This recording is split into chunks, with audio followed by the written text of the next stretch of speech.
On the news, former Jigawa Governor Sule Lamido backs Peter Obi's 2027 presidential bid if he emerges coalition flag bearer. Osho State Governor Ademola Dele dismisses defection speculations. And the Nigeria Labour Congress pushes back against National Assembly over proposed changes to the National Minimum Wage Law. It's a pleasure to have you join us on News Now on TV360 Nigeria. I'm Okbayemi Owosheni. We begin with politics as former Jigawa State Governor and chieftain of the People's Democratic Party, PDP, Sule Lamido, has expressed willingness to support Peter Obi in the 2027 presidential election should he emerge as the standard bearer of the coalition. This is just as the Middle Belt Forum said they have no choice than to stick with Peter Obi, noting that the presidential candidate of the Labour Party in the 2023 election has a track record of keeping to promise. According to the former governor, leadership should be about competence and vision and not geography. The former governor explained that zoning between the north and south was a creation of the PDP designed to solve a specific problem, which was the annulment of the June 12 elections. According to him, it was meant to be a healing mechanism, a temporary measure to restore trust, but now it has become an about trust. And in Osun State, Governor Ademola Dele is making it clear he's not going anywhere. Amid speculation of a possible defection, Governor Dele has reaffirmed his loyalty to the PDP, calling the rumors baseless. In a post on X on Saturday, Governor Ademola Dele, who defeated APC candidate Gboyega Oyetola in the 2022 Osun State governorship election, clarified his political stance amid growing speculation over a possible defection. Now, this is not the first time Governor Dele has had to debunk defection rumors. In May, during a meeting with key stakeholders, he reiterated that he had no intention of leaving the PDP for the APC. Governor Deleke's reassurance also follows a private visit to President Bola Tinubu's Ikoyi residence in Lagos on June 3, 2025, alongside his brother Adedeji Adeleke and Afrobeat star David Adeleke, popularly known as Davido. Now, in a bold step towards reshaping Nigeria's governance framework, the Nigerian Senate has commenced a two-day constitutional review hearing in Lagos, offering citizens, civil society groups, and political stakeholders across the Southwest Zone a platform to voice their views on key national reforms. The hearing, part of a nationwide constitutional amendment process, focused on some of the most transformative proposals Nigeria has seen in recent years, state policing, and the creation of additional local government areas, amongst others. TV360's Comfort Samuel has more details in this next report. Held in Ikeja, Lagos, the public hearing was presided over by the Senate Committee on the Review of the 1999 Constitution, led by Senate Leader Okpeyemi Bamidele, who also chairs the National Constitution Review effort. The atmosphere was charged with anticipation as representatives from traditional institutions, youth groups, women associations, the Nigerian Bar Association, and community-based organizations submitted memoranda and made oral presentations. Lawmakers pointed out that any amendment to the Constitution cannot take effect without the approval of two-thirds of the state houses of assembly across Nigeria. The Senate committee assured participants that all recommendations will be meticulously reviewed and forwarded to the National Assembly Joint Constitution Review Committee.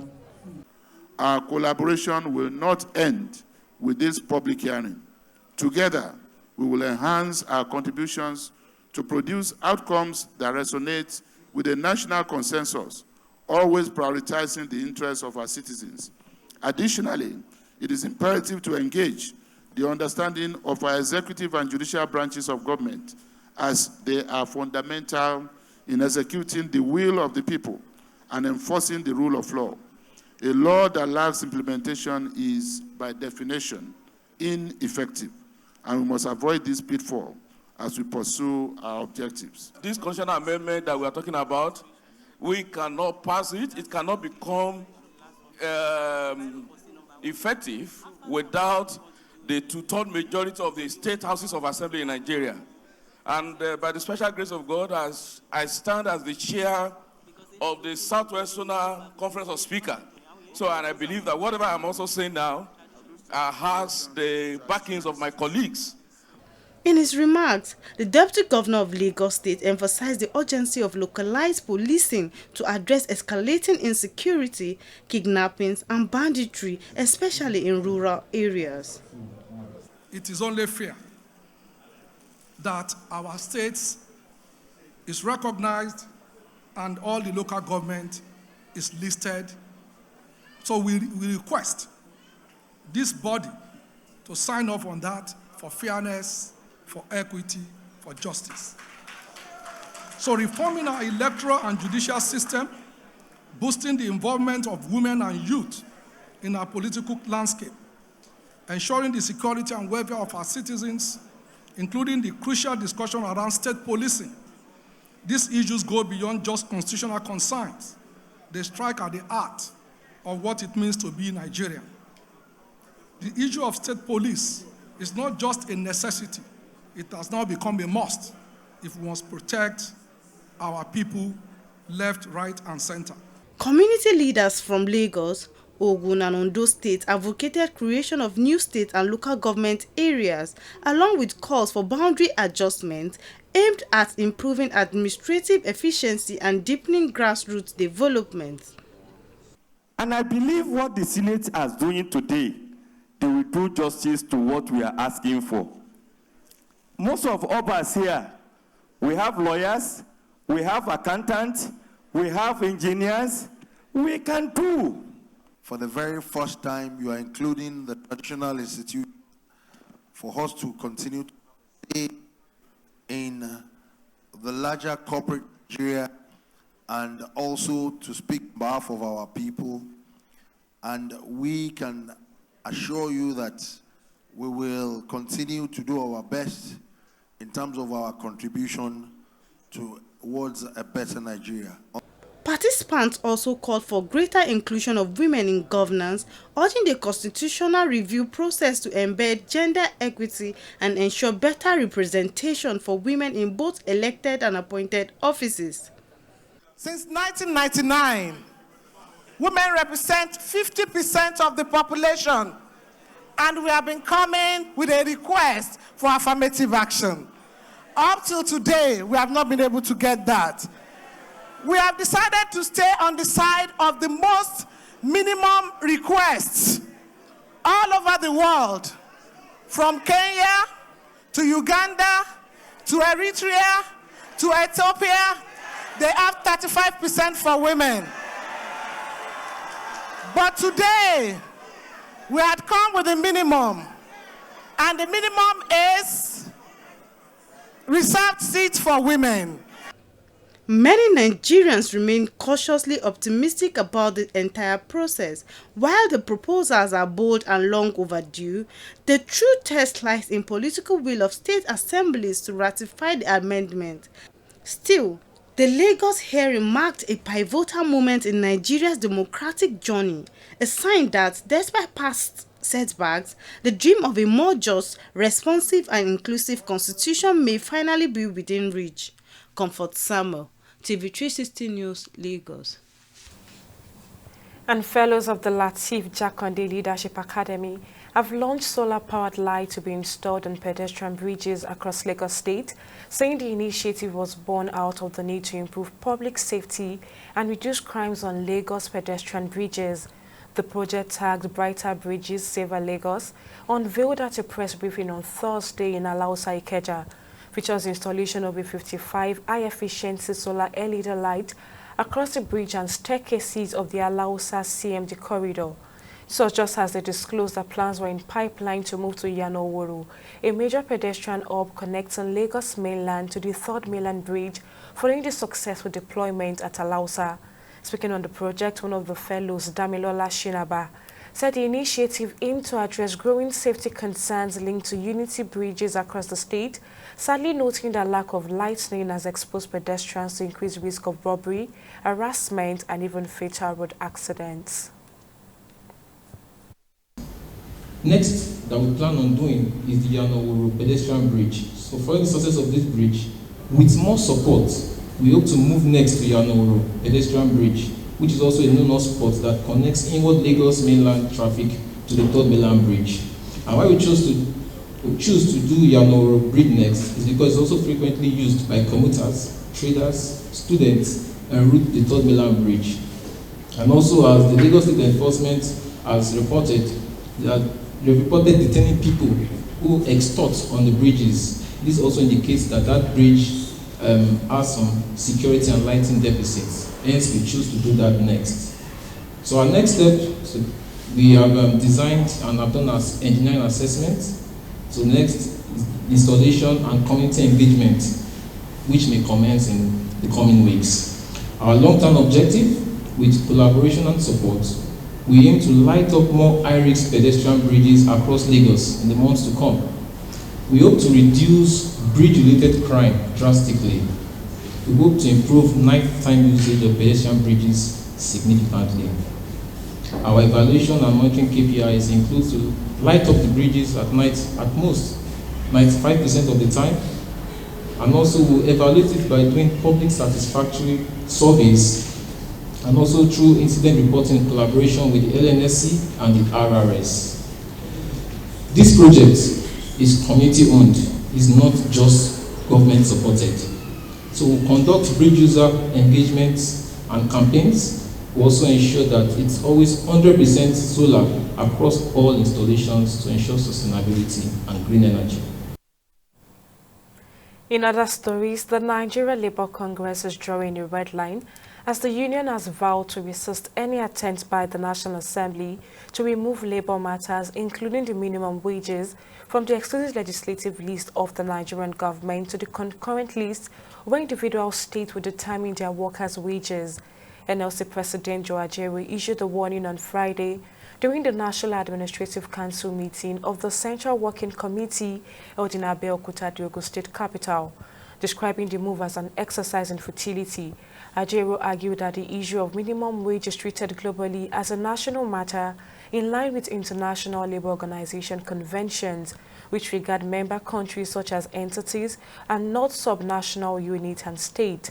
He alleged that the plan by lawmakers was a calculated attempt to bastardize the national minimum wage structure and shift other labor-related responsibilities to the state, including the establishment of state industrial court that would independently handle wage dispute, a move he described and said violates ILO principles. Now, in a bid to improve cultural unity, national development, and institutional cooperation between traditional leaders and the Nigerian customs, the Controller General of the Nigeria Customs Semi-Border, Ben Oramalugo, has paid a high-profile courtesy visit to the Are Ona Kakanfo of Yoruba land, Gani Adams, in Lagos. The customs boss commended the historical influence of the Yoruba people and emphasized customs' evolving role in trade facilitation, border security, and anti-smuggling operations. In a show of admiration, Gani Adams lauded Oramalugo's exceptional leadership, especially his election as the global head of customs. He urged the Nigerian president to confer a national honor on Oramalugo, describing his global appointment as a significant boost to Nigeria's image and proof of the integrity found within Nigerian institutions. Gani Adams also encouraged stronger collaboration between customs and local security structures like the OPC. If there is a national award to encourage him, let the president give him national award to encourage him, because after Controller General, there is no any position in Nigerian customs again. The only thing that can be given to him, maybe a chieftaincy title within the bigger obas in Yoruba land, because that was the kind of honor that I can suggest my extension to him, because you know, the position God given to him as the head of all customs globally is a very good position that will even give a very good image to our dear countries, contrary to the impression that some countries have about Nigeria, and that maybe the issue of corruption. But for the global community, the entire custom, to elect him as their leader, show that it's not the kind of information they are passing about Nigeria. Not all the information is real.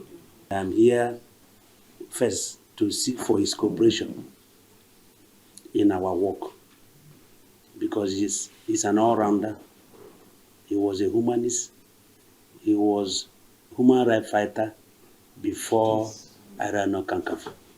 And one of our jobs is security. So he's in a better position to inform us, to help us as long as security is concerned. And I've been able to inform him about the activities of customs, my activities in Seme, my activities in Kebi, Oyo Osho, and so on and so forth. I have been able to inform him about my seizures, the revenue figures we are making in my command, and the effort of Nigeria Customs Service in changing the face of Nigerian finance. The president of the Defense and Police Officers' Wives Association, DIPOA, Ogogo Musa, has highlighted the need for women to embrace moderate aerobic physical activities as it significantly lowers risk of an early death or fatal cardiovascular event. Musa, the 19th president of the association, restated this on Saturday at the DIPOA aerobics exercise session held at the Aguiyi Sport Hall of the Guards Brigade in Abuja. In furtherance to championing a call to action for improved self-care and health consciousness among the spouses of military personnel, the DIPOA president urged the women to exercise regularly as the benefits are manifold. Tremendous results, I must tell you, and that is why we if you notice recently, we've been doing like almost every other month compared to when we started, because of the results we've seen. People that were not able to sleep well, now they can sleep well, they are relaxed. Most people, BP has drastically dropped. So the results, the feedback are just amazing. I'm just going to tell all the ladies to be consistent. If they are consistent, they will get that desired result they are looking for. I'm a living example. A lot of them here, I'm sure if you go around and ask them questions, you will get same thing, not because I'm the one saying it. So consistency is the key. Exercise is very important to each and every one of us, and I want to appreciate Mommy DIPOA for organizing this. And most of the women who will come together, apart from doing the exercise, coming together is another aspect I want us to appreciate. Coming together as one family is very important. Then the benefit is asking about the benefit is very, very key. We come, and then when we do, even if it is a dance or whatever it is, those that are fat, they shed their weight. Like she talk about, some people BP is actually dropping, and most of them, the women, like if you ask them what is, they will tell you, we are keeping fit. So I will encourage all the women that should keep fit, not even once in a month. Once, in fact, if you can make it every day, yes, keep exercising every day. When we come together like this to foster relationships, so I believe men should allow their women to come out, because a healthy wife is a wealthy life. They will in turn enjoy it when their women come out for exercises like this. And My Street Multipurpose Cooperative Society Limited has unveiled the groundbreaking $5 billion Assured Invest Cooperative Trust Fund, a transformative initiative set to revolutionize Nigeria's agricultural sector and drive robust economic growth. The launch took place on Saturday at a conference in Abuja, where industry leaders and stakeholders gathered to celebrate this milestone. Speaking at the conference, My Street President and Chief Vision Officer Ben Aduli emphasized the fund was not just an investment vehicle, but a powerful catalyst for Nigeria's development agenda. He underscored its role in promoting financial inclusion across the country, empowering communities, and supporting sustainable economic progress. For decades, the Nigerian cooperative system has been treated as an afterthought, underutilized, underfinanced, and underestimated. Today, that era ends. With this fund, we are shifting from marginalization to mobilization. What makes Assured Invest Fund truly historic is its demand-driven nature. Unlike traditional financing models that are supply-driven, flooding the market with unsolicited capital, this fund responds only to verified cooperative demand. It is tailored to the real structured need of the cooperative members, whether that the rice farmer in Lokoja, a housing cooperative in Enugu, an MSME cluster in Kaduna, or a youth cooperative in Abeokuta. The Assured Invest Trust Fund is the first of its kind in Africa, not only in Nigeria. A demand-driven fund, not a supply-driven one. It does not push capital into speculative programs. Rather, it responds to verified cooperative demand and needs, ensuring that every kobo mobilized directly impacts real people, not ghosts. In this transformation. Thank you for believing in the vision, and to the farmers, your safety is now assured. We look forward to starting this pilot deployment, and in a few years from now, we are hoping Nigeria can lead in food production across the globe. News now will briefly go on a break, but still ahead. Desperate search for girls swept away at summer camp after Texas flood killed 24 people continues. Details of the story right after this break.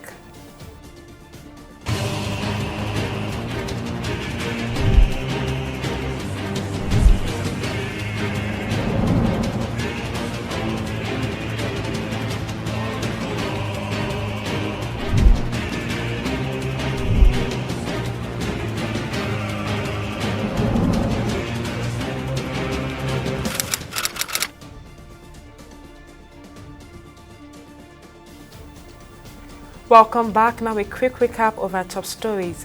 Former Jigawa State Governor and Chieftain of the People's Democratic Party, Sule Lamido, has expressed willingness to support Peter Obi in the 2027 presidential election should he emerge as the standard bearer of the coalition. Now this is just as the Middle Belt Forum said they have no choice but to stick with Peter Obi, noting that the presidential candidate of the Labour Party in the 2023 election has a track record of keeping to promise. We also told you that Osun State Governor Ademola Dele has dismissed rumors suggesting his defection from the People's Democratic Party (PDP), insisting he remains a loyal member and the party's leader in the state. In a post on X on Saturday, Governor Dele, who defeated APC candidate Boyega Oyetola in the 2022 Osun State governorship election, clarified his political stance amid growing speculation over a possible defection.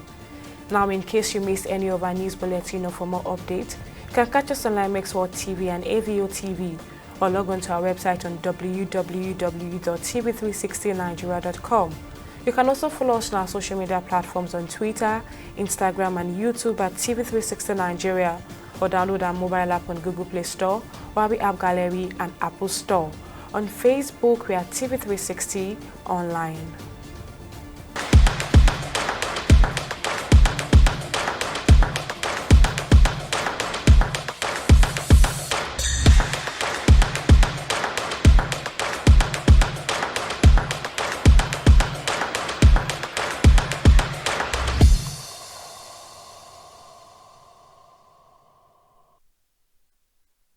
And in the world of business, Saudi Arabia, Russia, and 6 other key members of the OPEC Plus alliance have announced plans to increase oil production by an additional 548,000 barrels per day starting in August 2025. The group said the decision was driven by a stable global economic outlook and strong market fundamentals, as reflected in low oil inventories.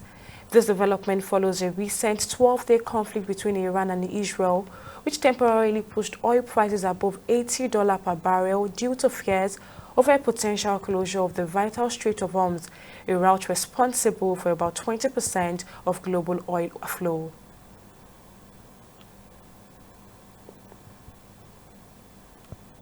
And on the foreign scene, at least 24 people have been confirmed dead following flash floods that swept through country Texas, causing widespread devastation.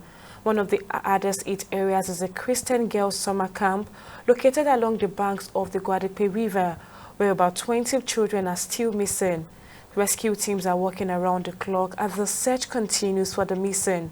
U.S. President Donald Trump has described the disaster as terrible and shocking, while Texas Governor Greg Abbott urged continued prayers and support for ongoing rescue efforts. Still on the foreign scene, Pope Leo has taken a significant step in addressing the long-standing issues of clergy sexual abuse by appointing French Archbishop Thibaut Vernier as the new head of the Vatican's Pontifical Commission for the Protection of Minors. The commission was originally established in 2014 under Pope Francis, following widespread abuse scandals that rocked the church in multiple countries. This scandal severely tarnished the church's moral authority, triggered numerous lawsuits amounting to millions of dollars in settlement, and led to the resignation of several bishops. And finally, on sports, head coach Eric Chell has unveiled a 35-man provisional squad for the Super Eagles B team ahead of the 8th African Nations Championship scheduled for August 2025. The tournament, which will be hosted by Kenya, Tanzania, and Uganda, features only players plying their trade in domestic leagues. The list, confirmed in a statement by NFF's Director of Communications, Ademola Olajire, includes standout names from the Nigeria Premier Football League. Still on sports, close family members, friends, and football stars gathered in grief on Saturday for the funeral of Liverpool and Portugal forward Diogo Jota and his younger brother Andre Silva. The service, held in their hometown near Porto, came just 48 hours after the tragic car crash in northwestern Spain that claimed their lives. Jota, 28, and Silva, 25, died after their vehicle veered off a motorway and was engulfed in flames just a week after Jota had celebrated his wedding. Tribute extended beyond Portugal with a moment of silence observed during the Club World Cup quarter-final in the United States. And that wraps up our news bulletin on News Now at this time. Many thanks for joining us. I'm Okbayemi Owosheni. See you next time.